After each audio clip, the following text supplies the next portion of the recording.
Ya, yo, jumpa lagi dengan saya. Kali ini kita sudah sampai di tahap kemarin kan di materi yang pertama sampai di tahap ini ya terakhir. Bagaimana pengendalian suatu sistem informasi itu dapat mengganggu pengendalian dari internal. Bagaimana untuk menyampaikan mengenai eh, adanya internal control, kemudian adanya preventif ya, tindakan preventif, kemudian ada deteksi dan koreksi. Jadi kalau internal control itu harus menangkup tiga hal itu yang terkait dengan adanya melindungi aset-aset atau rekaman data. Rekaman data itu terdiri dari aset-aset gitu kan yang dimiliki oleh perusahaan, itu termasuk laporan keuangan, itu dokumen-dokumen, dan juga data-database, database pegawai, database gaji, database laporan keuangan, produksi, harga pokok, persediaan awal, persediaan akhir, kemudian juga adanya biaya-biaya, nota, kwitansi, faktur pajak, dan sebagainya. Rekening koran, goodwill, semuanya, termasuk yang ada di dalam pos-pos laporan keuangan dalam akun-akun, baik pos neraca, aktiva lancar, aktiva tidak lancar, kemudian ada hutang, dan ada modal, masuk akte perubahan. Nah, itu kan ada internal control dalam sistem informasi tersebut, tindakan yang prevention, detection, dan correction. Jadi ada tindakan prevensi, deteksi, mendeteksi apakah ada fraud, apakah ada tidak, kemudian ada koreksi. Koreksi itu terkait dengan adanya kekeliruan-kekeliruan tersebut. Itu materi yang pertama. Untuk yang selanjutnya, kali ini saya akan menyajikan yang kedua.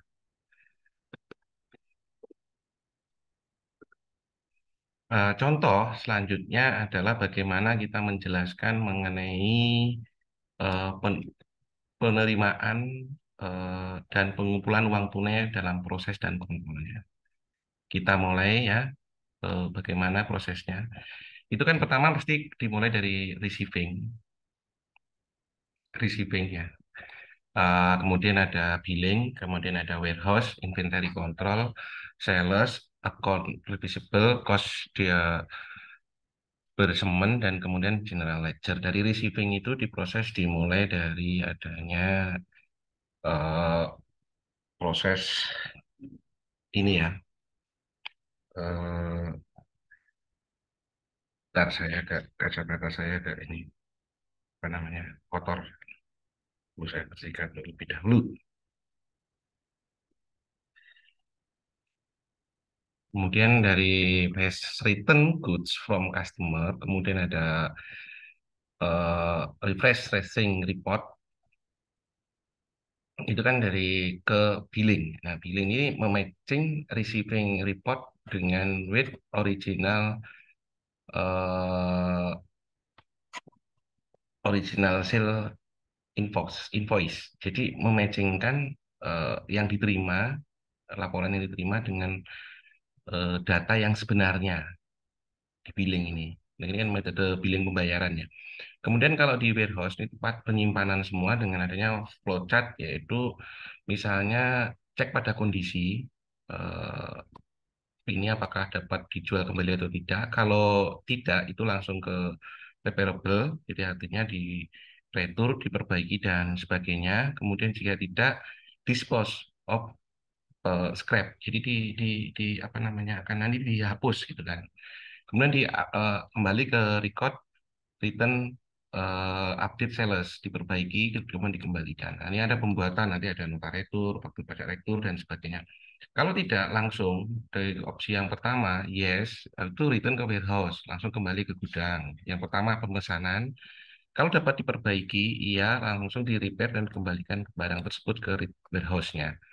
Ini proses yang ada di warehouse. Kemudian kalau di inventory control itu adalah update records for inventory and cost of goods sold. Jadi itu diupdate rekaman-rekamannya dalam persediaan inventory dan cost of goods sold-nya. Jadi di harga pokoknya berubah. Dari persediaan awal, persediaan akhirnya. Kemudian sales. di penjualan yaitu prepare credit memo and send to customer. Jadi di sini ada menyiapkan kredit memo dan eh, send to customer di apa namanya dikirim ke customer. Kalau pada akun revisable yaitu itu apakah dari data penjualan tersebut yang sudah dibayar kemudian dikirim itu existing balance keseimbangan itu kalau kalau iya itu akan mengupdate akun revisable pendapatan kemudian prepare monthly statement and send to customer. Jadi diakui sebagai pendapatan kemudian menyiapkan secara bulanan dan dikirim ke customer.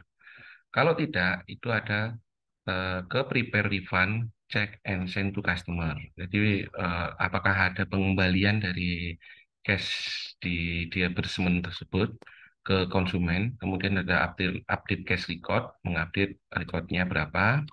Setelah semuanya uang kas tunai ini diterima, itu masuk ke update general ledger ke GL-nya ya, udah masuk ke sana. Ini ada proses penerimaan uang tunai contohnya dalam proses kontrol. Case ini adalah sales return process map, jadi pemetaan pengembalian penjualan ya. Contohnya saja, contohnya demikian. Lanjut ke dari proses penerimaan uang tunai itu kita ke yang namanya proses pendapatan. Jadi proses pendapatan tersebut sebagai berikut ini. Ini ada large transaction, kemudian ada proses, kemudian resulting report. Jadi ada transaksinya, proses transaksi, kemudian diproses, kemudian ada resulting report di hasil yang di dalam bentuk sebuah laporan kan gitu ya. Ini contohnya semacam ini. Dalam jumlahnya sebagai berikut, kita lihat ya. Ada Lux volume daily sales, return and cash inflow transaction. Jadi dalam jumlah volume untuk penjualan sehari-hari, pengembalian dan cash inflow. Jadi cash inflow-nya bagaimana? Kemudian menuju arah mana ke revenue and return process system and control. Jadi pada pendapatan dan pengembalian pada proses sistemnya ya pengontrolan. Jadi barang tersebut setelah diterima kemudian ada proses pengembalian atau tidak kontrol kualitinya. Setelah dalam proses kembali ke general ledger proses, sistem dan kontrol. Di sini juga ada yang namanya eh, general ledger ya.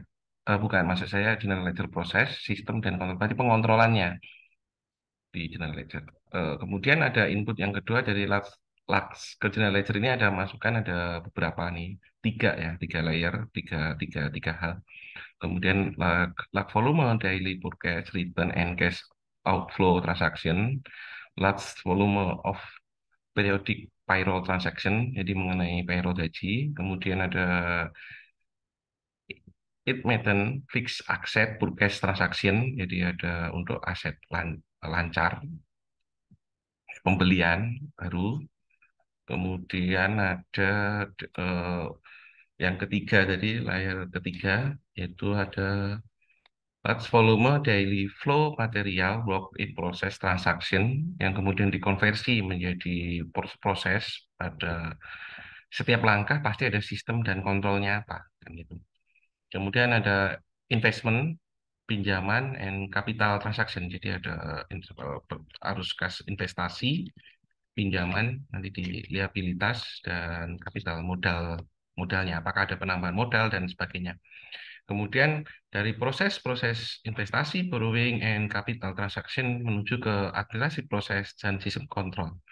Diadministrasikan pencatatannya, dokumen-dokumennya, investasi, berapa jumlahnya, ke mana saja, kemudian pinjaman kemana, pemegang saham atau ke bank atau pihak ketiga, yaitu ke eh, konsumen ya artinya. Bukan, maksudnya ke sesama pengusaha atau ke penyedia bahan baku supplier.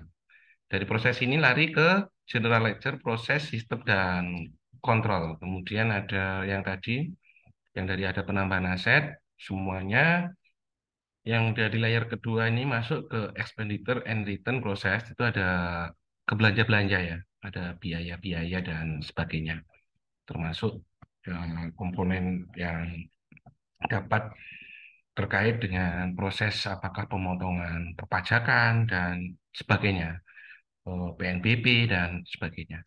Dari general ledger ini kemudian ke external report, such as balance sheets, income statement, cash flow statement. Kemudian ada yang garis kedua, internal report such as sales, inventory status, cash flow, receivable, and dan sebagainya. Jadi setelah general ledger itu ada di resulting report menghasilkan suatu laporan, laporan yang terdiri atas balance sheet, pendapatan, kemudian arus kas.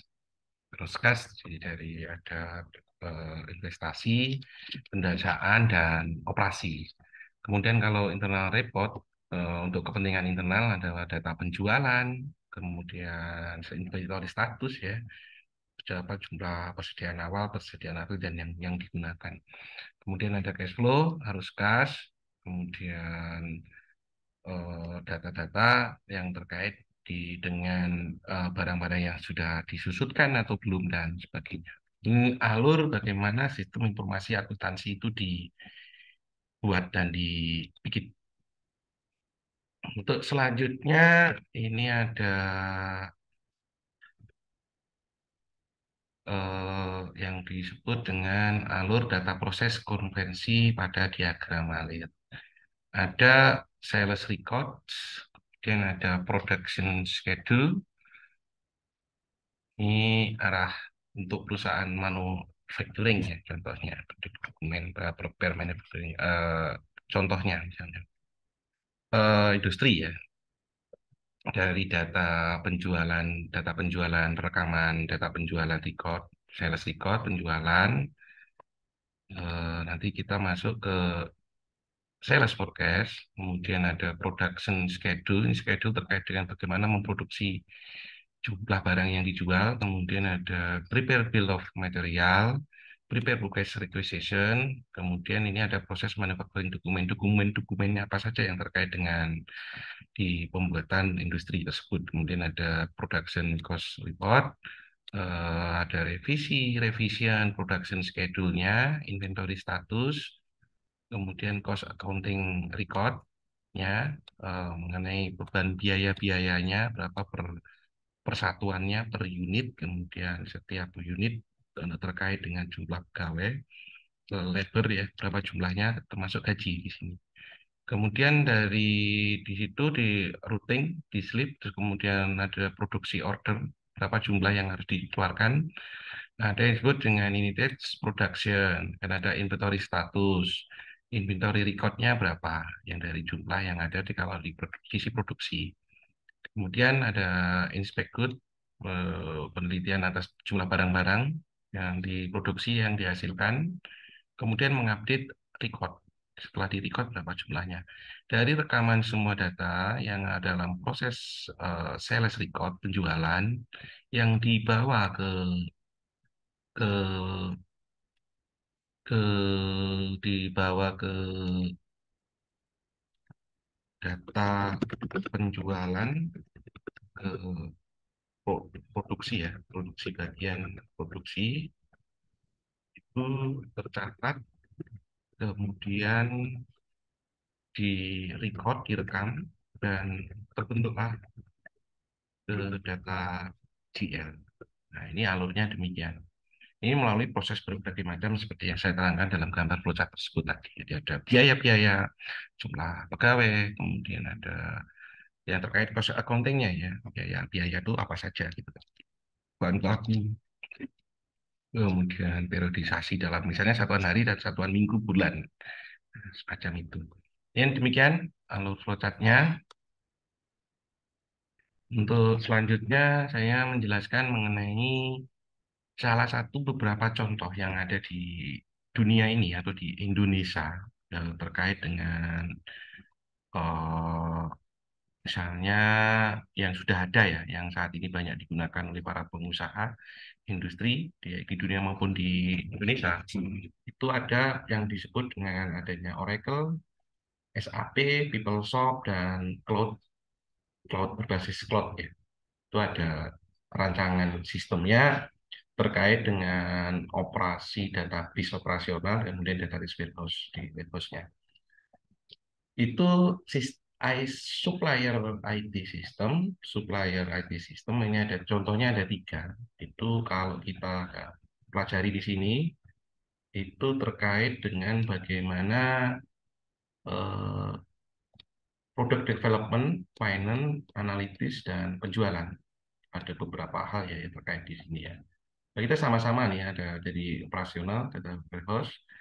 Ini semua didukung oleh sisi penyedia penjual, supply. Ini supplier ya.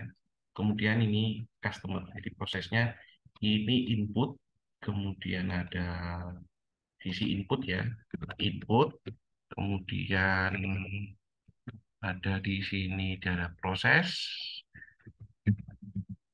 kemudian ada output, output. Nah, output ya. Ini kan hero system ya. Output dari hal tersebut, kalau kita ketahui eh, proses ini akan berjalan pada proses kita jelasin ke product development, ada finance, analitik, dan sales.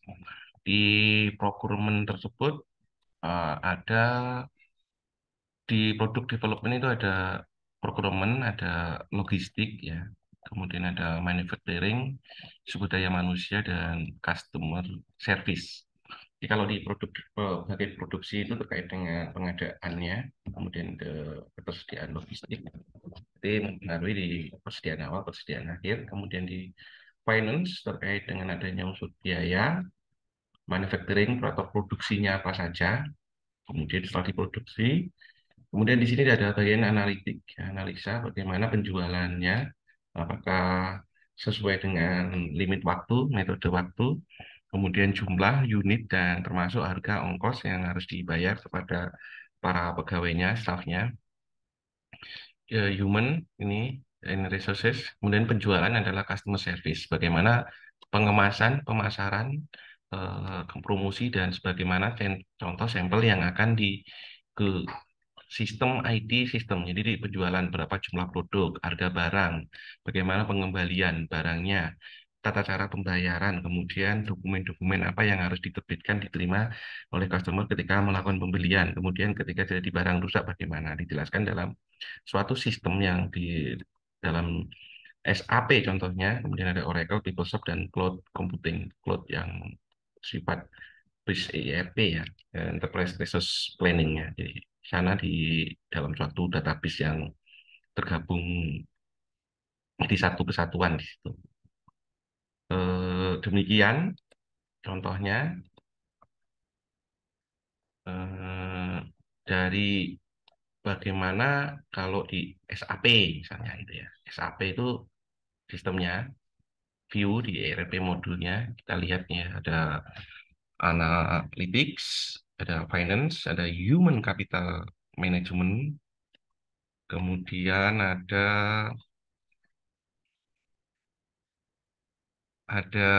product development and manufacturing, yang sebelumnya ada procurement and logistik, kemudian ada sales and service, penjualan dan corporate service.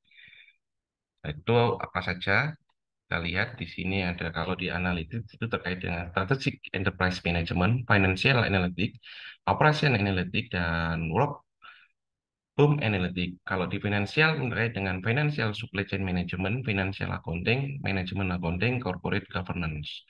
Kemudian human capital management, ada talent management, workforce process management, ada workforce development.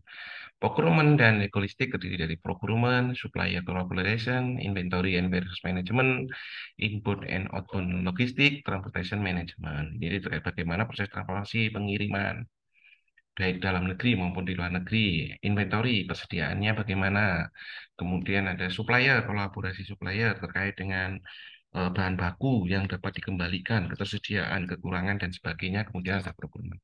Ada product development dan manufacturing, terdiri dari production planning, perencanaan produksi, manufacturing eksekusi, yaitu pembuatannya bagaimana, enterprise asset management, product development, dan life cycle data management. Sales dan end service itu ada sales order management, aftermarket sales and service, professional service delivery, global trade service, incentive and commission management. Sedangkan kalau untuk corporate service ada relationship management, project portfolio management, travel management, environment, health and safety, dan quality management. Ini kalau di cluster ada yang disebut dengan adanya people integration, information integration, process integration, application platform. Jadi baik proses dari manajemennya yang ada, information, proses, dan itu dalam SAP ya contohnya. Oke. Demikian yang dapat saya sampaikan terkait dengan materi yang kedua lanjutan eh, contoh dari SAP. Yang di sebelumnya ada beberapa yaitu dari Oracle, Oracle PeopleSoft, Cloudbase ERP, dan sebagainya. Dalam sistem informasi akuntansi, pada dasarnya adalah bagaimana mengimplementasikan pos-pos dalam laporan laba rugi dan neraca yang memuat akun-akun yang secara lengkap sesuai dengan chart of account-nya, COA, kemudian dalam proses bisnis yang ada, kemudian juga adanya ketersediaan perangkat bagaimana sumber daya manusia dan analisis yang dapat digunakan perencanaan untuk keberlangsungan usaha tersebut. Demikian yang dapat saya sampaikan dari materi satu dan materi yang kedua mengenai apa yang disebut dengan sistem informasi akuntansi. Sebagaimana dapat kita ketahui dari definisi yang ada adalah sistem informasi yang terkait dengan adanya proses-proses bisnis eh, yang ada dari berbagai macam jenis yang terdiri dari proses, prosedur, dan sistem yang menangkap data akuntansi dari proses bisnis, merekam data akuntansi dalam catatan yang sesuai, memproses data akuntansi yang terperinci dengan mengklasifikasikan, meringkas, dan mengkonsolidasikan dan melaporkan data akuntansi yang diringkas kepada pengguna proses bisnis yang terjadi. Data akuntansi dari proses tersebut dimasukkan dalam sistem informasi akuntansi, diproses dan dilaporkan ke pihak internal dan eksternal yang sesuai. Laporan internal dapat digunakan sebagai umpan balik untuk memantau dan mengendalikan proses bisnis. Demikian proses-proses yang dapat ada. Ini pada prinsipnya adalah bahwa yang disebut dengan adanya input, proses, output, sebagaimana yang tertuang dalam ISO atau maupun teori ya. Ini teori sistem ya, teori sistem sebenarnya. Pengembangan ini kan dari teori sistem gitu. Demikian yang dapat saya sampaikan. Semoga dapat bermanfaat dalam menyelesaikan tugas ini. Eh, Sebelumnya saya ingin menyampaikan mengenai bahwa gambar yang tercantum dalam materi ini eh, baik dari Microsoft Office maupun dari materi yaitu dari buku, kemudian juga ada common use only yaitu logo yang dapat digunakan, dapat di-copy dan sebagainya dalam rangka untuk proses penelitian, riset maupun untuk pendidikan ya pada umumnya yang dapat di-copy dan pasti. Terima kasih. Wabillahi taufik walhidayah. Assalamualaikum warahmatullahi wabarakatuh.